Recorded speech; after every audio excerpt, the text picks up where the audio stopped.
तो जनाब, मैं अपने दर्शकों के लिए सवाल एक आपके लिए लाया हूँ। जो अंबानी साहब का जो दुनिया का सबसे खूबसूरत जो घर कहा जाता है वो अनाथालय और यतीम खाने की जमीन पर है। बहुत फिक्र की बात है। नौकर होता नहीं है हुकूमत का कि एक हिस्टोरिकल चीज जो लखनऊ की फख्र साबित हो वो डीएम साहब के अंडर में चोरी होगी, तो हम इस पर क्या भरोसा करें कि ये वक्त को बचाएंगे। इसका मतलब है कि दोनों हाथों से हमारा गला घूटा जाएगा और हम रहमो करम पर हो जाएगी गवर्नमेंट की। कि अगर साबित कर दिया जाए कि एक इंच भी किसी मंदिर की जमीन, एक इंच भी किसी मंदिर की जमीन किसी वक्त में शामिल की गई है, तो अब तक पूरा मूवमेंट में वापस ले लूंगा। सरकार की इसमें जवाब साहब मंशा क्या नजर आती है? मंशा यह है कि कट्टरवादियों को खुश किया जाए, उसे कहा जाए कि हम ये जमीनें लेके तुमको देंगे। इस वक्त हम लोग उत्तर प्रदेश की राजधानी लखनऊ में हैं। लखनऊ जैसे कि आपको मालूम है कि अदब का शहर है, और खासकर हम लोग इस वक्त जो है मौलाना कल्बे जवाद नकवी साहब के आशियाने पे हैं। बहुत बहुत खैर मकदम है आपका नकवी साहब।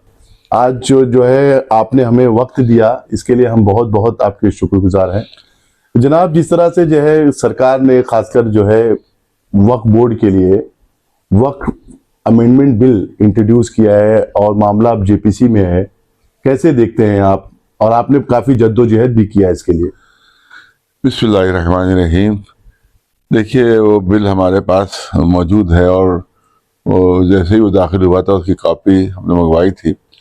83 पेज का वो बिल है और इस तरह से उसको बनाया गया है कि उस पर समझना मुश्किल है कि उस पर क्या ख़तरनाक चीज़ें दाखिल कर दी गई हैं।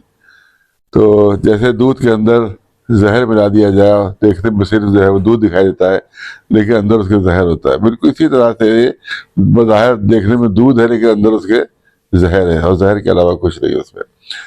हमने जब जो एक्सपर्ट्स वो कल थे उनको दिखाया तो उन्होंने पूरा वो उसमें तमाम चीज़ें पॉइंट्स बताई कि इसमें क्या क्या, और बताया कि जो 44 उसमें जो क्लासेज है उसमें से हर क्लास जो है वो ख़तरनाक है और जिसके औकाफ को नुकसान पहुंच सकता है, बल्कि यहाँ तक कि 80 और 90% औकाफ ख़त्म हो सकते हैं उससे।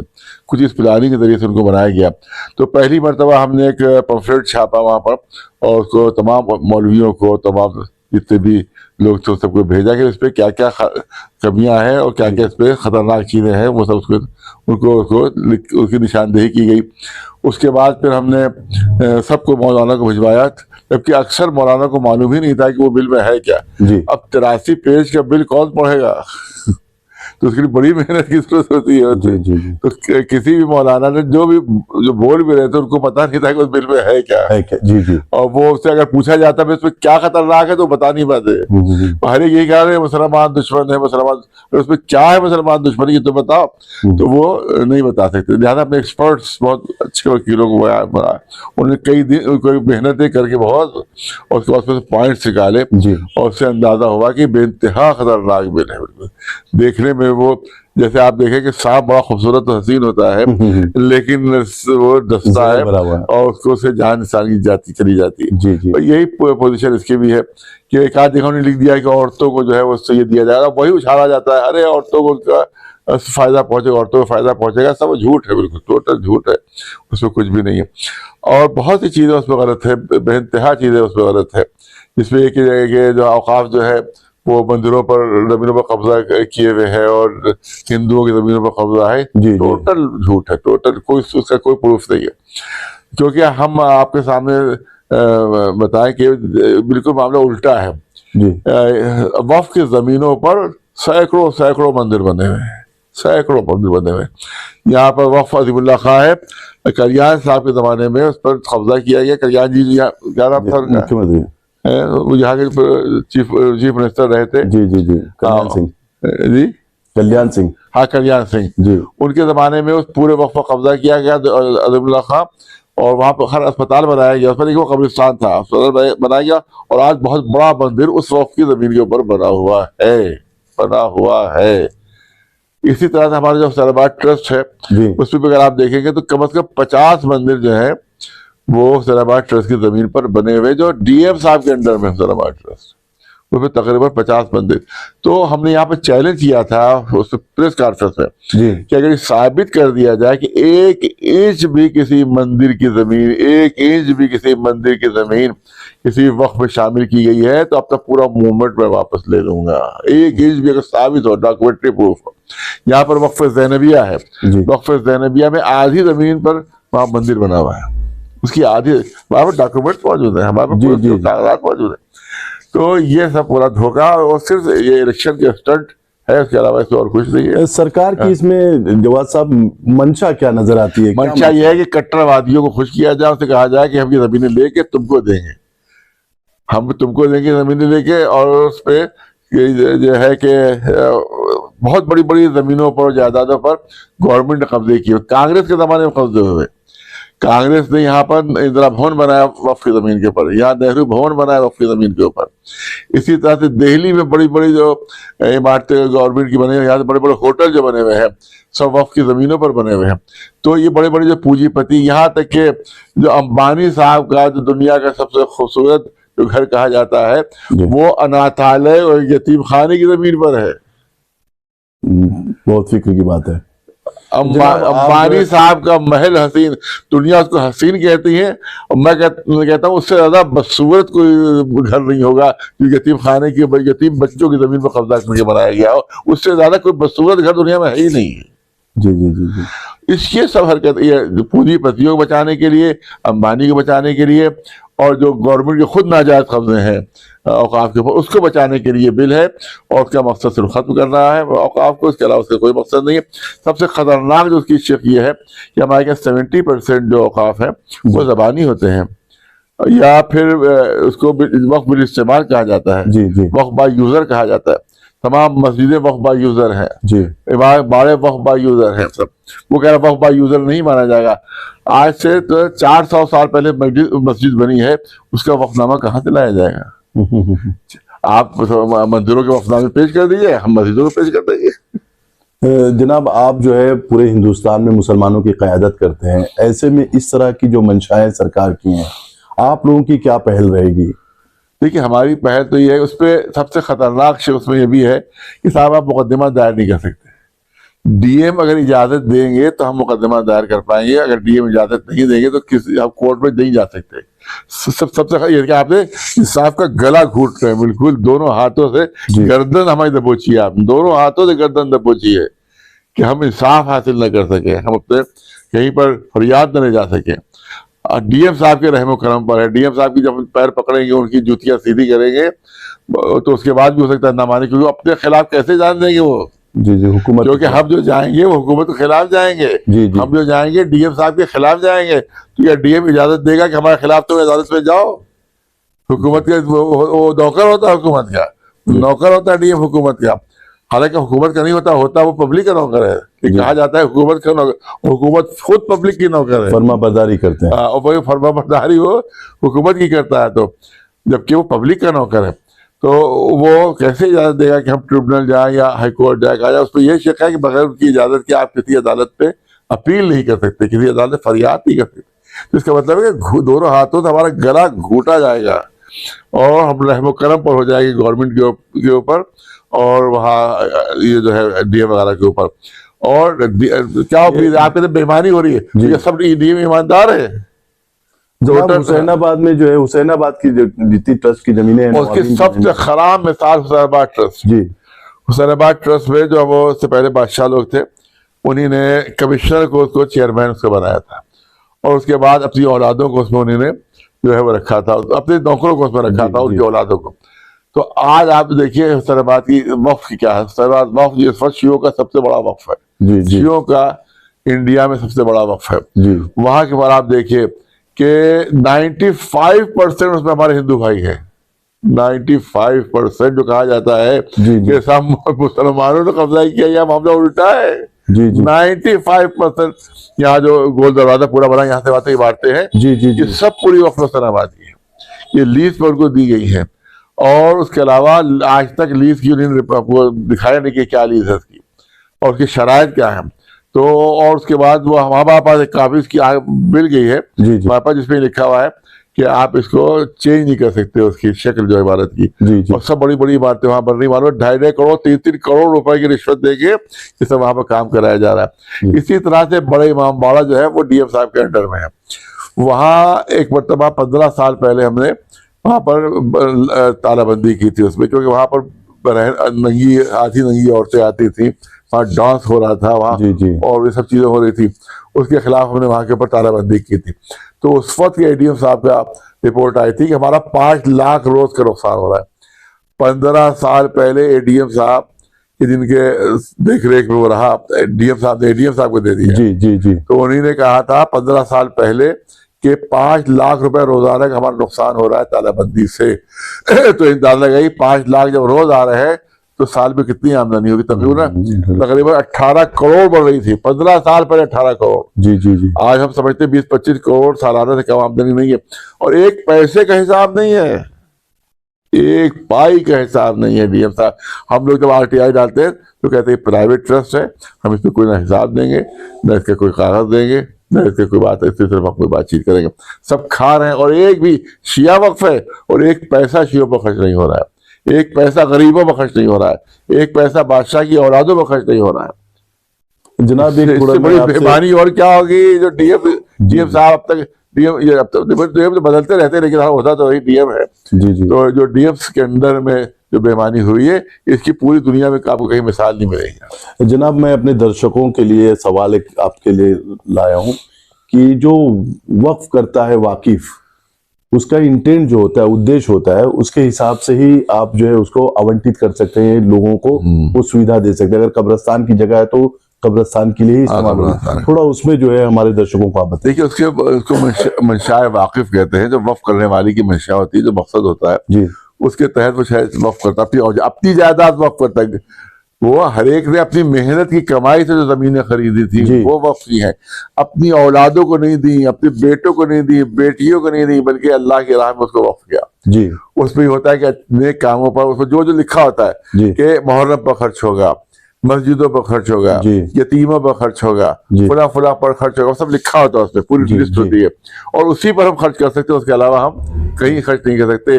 तो जिससे अपनी प्राइवेट प्रॉपर्टी लिख और उससे बताया कि नेक कामों पर, वो हुकूमत कैसे कब्जा कर सकती है उसके ऊपर कि साहब अगर वक्फनामा नहीं है तो हम उसको कब्जा कर लेंगे, या अगर वहां पर गवर्नमेंट को इमारत बनी हुई है तो हम उसको कब्जा करके हमारी इमारत हो जाएगी। कैसे हो जाएगी? एक प्राइवेट प्रॉपर्टी जो नेक कामों के लिए एक ने अपनी मेहनत की कमाई से दी है, जी जी उस पर तुम कैसे, किस कानून से कब्जा करोगे?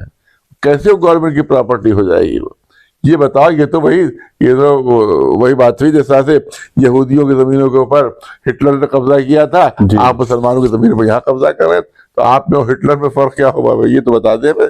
अगर बता दे हमें तो बड़ी मेहरबानी होगी कि हिटलर ने जो किया था, आप यहूदियों की जमीनों कब्जा किया था, आप यहाँ मुसलमानों की जमीनों कब्जा करें, तो फर्क क्या होगा? इसमें डिफरेंस क्या होगा? हमें डिफरेंस बता दिया जाए। जनाब, जिस तरह से आपने बताया कि वाकिफ की जो मंशा होती है, उसके मंशे के मुताबिक जो है उसका इस्तेमाल होना चाहिए। अब हुकूमत जो है ये सब अपने अधीनस्थ लेना चाहती है, जिसका जो बहुत सी ऐसी वक्फ की जमीनें हैं जहाँ पे हम लोगों ने सर्वे किया तो पाया कि वहाँ की कमेटी ही गैर मुस्लिमों से भरी पड़ी है। हाँ बिल्कुल है, तो ऐसे में जो है आप लोग, क्योंकि आप लोग कायद हैं और पूरी दुनिया आप लोगों को जानती है, तो आप लोग की पहल क्या होगी? क्या आप लोग पूरे मुस्लिम समाज को एकत्रित करेंगे या उनको जागरूक करेंगे? मुस्लिम समाज भी, उसके अलावा जो हमारे जो सेकुलर लोग हैं उनको भी हम कहेंगे भाई नाइंसाफी खत्म की जाए, और सिर्फ कट्टरपंथियों को खुश करने के लिए, और सिर्फ इलेक्शन का एक मुद्दा है, बस इसके अलावा कुछ नहीं है। उनको इलेक्शन जीतना है, चाहे वो कुछ भी कर सकते हो, उसके लिए कुछ भी कर सकते हैं इलेक्शन जीतने के लिए, कोई भी गैर इंसानी काम कर सकते हैं, कोई भी इनह्यूमैनिटी का कोई भी काम अंजाम दे सकते हैं, वो कुर्सी मिल जाए उनको। इसीलिए हमने कभी कहा था, आज से बहुत पहले कहा था, जब बाबरी मस्जिद का मुद्दा चल रहा था जी, तो हमने सबको कहा था, मुसलमानों हिंदू दोनों कहा था कि इनमें से न तो कोई राम भक्त है, न इस पर कोई रहीम भक्त है, बल्कि सब के सब कुर्सी भक्त है। कुर्सी हासिल हो जाए, इसके अलावा उनका कोई मुद्दा नहीं है। ये भक्त हैं तो कुर्सी के हैं, किसी के भक्त नहीं है ये, न किसी के मानने वाले हैं।